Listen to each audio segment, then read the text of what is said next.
Belanda telah berupaya menguasai seluruh daratan di Indonesia selama berabad-abad lamanya. Banyak hal yang dialami mereka saat hidup bersama di Hindia Belanda.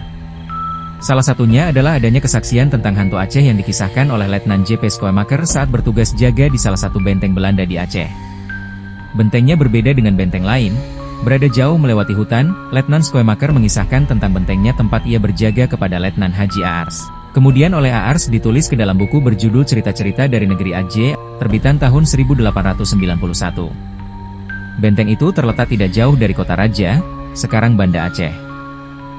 Lokasinya terpencil melewati hutan. Akses menuju benteng itu hanya melewati satu jalan kecil. Masoek dulu di satu etan besar. Seperempat jam bagito lantas orang ketemu satu galangan. Di moika galangan itoe ada satu kebun teboe. Jang soida ditinggali poin janja. Ditinggalkan pemiliknya. Kalau soida liwat ini kebun teboe. Baru orang sampai di benteng, tulisnya. Saat itu, para serdadu tengah berjaga malam di benteng. Memasuki pukul 11:30 malam, seorang serdadu dikejutkan oleh sosok berpakaian putih yang muncul tiba-tiba. Sontak, serdadu itu lari dan melapor pada Letnan Schoemaker. Letnan tak percaya akan hal itu, ia menuduh serdadunya tengah salah melihat, tulis Aars. Schoemaker menuduh bahwa serdadunya sebenarnya melihat kayu yang ia duga hantu. 4 malam lamanya, para sekilwak dan serdadu terus-menerus dihantui oleh sosok berpakaian putih, tambahnya.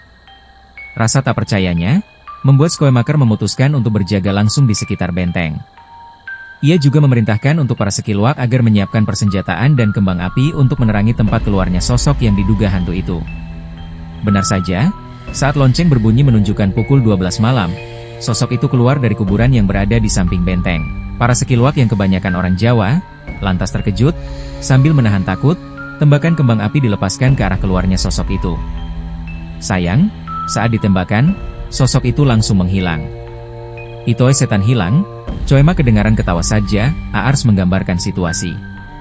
Atas beragam keresahan terjadi, muncul Wakidin, serdadu pemberani dari Jawa yang kemudian menjadi kepercayaan Schoemaker. Ia diizinkan untuk menyelidiki asal-usul dan misteri munculnya sosok yang telah membuat keresahan di sekitar benteng. Ia diberikan izin untuk berjaga selama 24 jam, serta menyusup keluar benteng mencari sumber dari kemunculan sosok itu. Keesokan harinya, ia mulai berjaga di luar benteng sejak pukul 6 petang. Ia bersembunyi, menunggu hingga waktu gelap. Setelah menunjukkan pukul 7, Wakidin mulai menyusup di balik semak-semak, menyusuri hutan sampai pada markas serdadu-serdadu Aceh. Markas serdadu Aceh yang memiliki pondasi tinggi, berdiri di atas tiang, kemudian dimanfaatkan oleh Wakidin. Wakidin sembunyi di bawah rumah itu, tulis Aars. Ia mendengar semua percakapan para serdadu Aceh, menyelidiki apa yang akan mereka lakukan kemudian. Setelah mendengar seluruh isi percakapan, Wakidin tak mau berlama-lama, kembali ke benteng menceritakan kepada Letnan. Wakidin memimpin beberapa serdadu untuk mendampinginya mengecek tanah tempat munculnya sosok berpakaian putih itu. Sekitar setengah jam mereka berkeliling, tak satupun bukti yang didapat. Sampai akhirnya, salah seorang serdadu terjerembab ke dalam lubang di tanah pekuburan. Di dalamnya terdapat persenjataan yang disembunyikan tentara Aceh.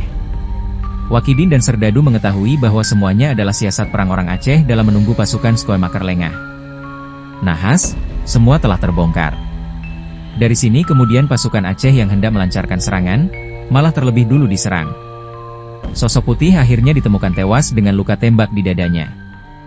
Jika Anda suka dengan video ini, jangan lupa untuk like dan subscribe untuk lebih banyak konten perjalanan lainnya.